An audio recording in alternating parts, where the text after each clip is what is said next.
Commander Zethvar had witnessed the subjugation of 17 worlds. Each followed the same predictable pattern: initial contact, demonstration of superior technology, demand for surrender, and swift capitulation. The hegemony's expansion across the galaxy had been methodical, efficient, and utterly unopposed. Earth would be no different. The blue-green planet hung before the massive dreadnought, inevitable victory, its inhabitants blissfully unaware that their world had been selected for assimilation. Intelligence reports painted them as a primitive species barely capable of chemical propulsion, their planet divided into warring factions that couldn't even achieve basic unity among their own kind. "Begin the standard protocol," Zethvar commanded, his four eyes gleaming with the confidence of countless victories. "Transmit the demonstration sequence." The ship's weapons array powered up, targeting an uninhabited asteroid in Earth's outer system. The resulting explosion would be visible from the planet's surface, a clear message of the hegemony's power. Then would come the ultimatum: surrender unconditionally or face annihilation. But as the transmission went out, something unexpected happened. Instead of panic or desperate pleas for mercy, Earth's response came within hours, not from a single government but from dozens of different sources, all coordinated yet distinctly varied in their approaches.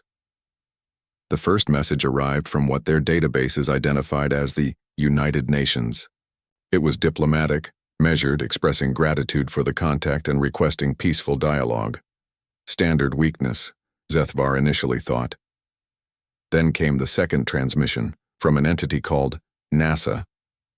This one was scientific in nature, filled with complex mathematical proofs and stellar cartography data that demonstrated an unsettling understanding of galactic physics for such a primitive world. The third message originated from something called the European Space Agency, offering technological exchange and cultural sharing opportunities. Again, seemingly naive. But it was the fourth transmission that made Zethvar's mandibles click with unease. This one came from multiple sources simultaneously, entities labeled as Pentagon, Kremlin, Beijing Defense Ministry, and a dozen others. The message was simple: "We acknowledge your demonstration. Please note that we have also prepared a demonstration of our own capabilities." Before Zethvar could process this fully, alarms began blaring throughout the bridge. "Commander!" His tactical officer's voice cracked with disbelief. "We're detecting massive energy signatures across the planet's surface. They're launching something." The main display showed hundreds of bright streaks rising from Earth's surface, not the crude chemical rockets their intelligence had suggested, but something far more sophisticated. The projectiles moved with purpose, their trajectories calculated with mathematical precision that spoke of advanced computational abilities. "Defensive screens," Zethvar barked, but his tactical officer was already shaking his head. "Sir, they're not targeting us. They're targeting the asteroid field we just destroyed." The human projectiles reached their destination within minutes, an impossible feat given the distances involved. Each impact was precise, surgical, designed not to obliterate but to rearrange. The debris from the asteroid that the hegemony had destroyed was being methodically gathered, sorted, and assembled into geometric patterns that formed recognizable mathematical sequences. A new transmission arrived from Earth, this time from an entity called CERN. "Greetings, Commander Zethvar of the hegemony vessel Inevitable Victory. Yes, we know your name and your ship's designation. We've been monitoring your communications since you entered our system. The demonstration you just witnessed represents approximately 0.3% of our current defensive capabilities. We thought it best to establish parity before negotiations begin." Zethvar felt his three hearts skip synchronized beats. Impossible. Their intelligence indicated no advanced surveillance capabilities, no unified command structure, no sophisticated weaponry. Another message followed immediately, this one from an entity called MIT. "We've taken the liberty of analyzing your ship's propulsion system based on its emission signatures. Fascinating use of quantum tunneling effects, though we notice several inefficiencies in your energy conversion matrix. We've prepared some theoretical improvements, should you be interested in technological exchange." The bridge fell silent, except for the soft humming of equipment and the increasingly rapid clicking of Zethvar's mandibles.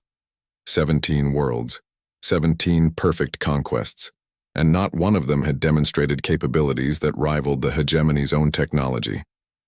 "Sir," his communications officer spoke hesitantly, "we're receiving additional transmissions. They appear to be from various academic institutions, military organizations, and research facilities across the planet. Each one demonstrates knowledge of our technology, our tactical procedures, and our previous conquests." The final transmission came from an entity that identified itself simply as Earth Unified Response Council, apparently formed in the hours since first contact. "Commander Zethvar, we appreciate your arrival and your impressive demonstration. We understand this is typically the point where you would demand our surrender. However, we propose an alternative arrangement. Earth has been aware of the hegemony's expansion for several of your years. Our deep space monitoring stations detected your approach long before you became aware of our capabilities. We have observed your methodology across multiple star systems. Your pattern is indeed effective against civilizations that match your preconceptions. Unfortunately for your mission parameters, we do not fit those specifications. Earth consists of multiple competing factions, as your intelligence correctly noted. However, this is not a weakness. It is our greatest strategic advantage. While you perfected conquest through overwhelming singular force, we perfected adaptation through constant conflict. Every weapon you might deploy, we have already faced from each other and developed countermeasures. Every strategy you might employ, we have already used against ourselves and learned to overcome. We do not offer surrender. Instead, we propose alliance. Earth can provide the hegemony with strategic capabilities you currently lack while learning from your technological achievements. Alternatively, you may attempt conquest, though we feel obligated to mention that 17 of our most creative military minds have spent the last 6 hours developing contingency plans for that scenario. We estimate a 73% probability that such an attempt would result in the capture of your vessel rather than Earth subjugation. We await your decision, Commander. Take your time. We have learned patience from our conflicts with each other." Zethvar stared at the blue-green planet that had just redefined everything he thought he knew about conquest, strategy, and the nature of strength itself. 17 worlds had surrendered when faced with superior technology. Earth had just demonstrated that true strength wasn't about having the most powerful weapons, it was about having the most adaptable minds. For the first time in his military career, Commander Zethvar began composing a message to Hegemony High Command, requesting permission to begin alliance negotiations. The age of easy conquest, it seemed, had just ended.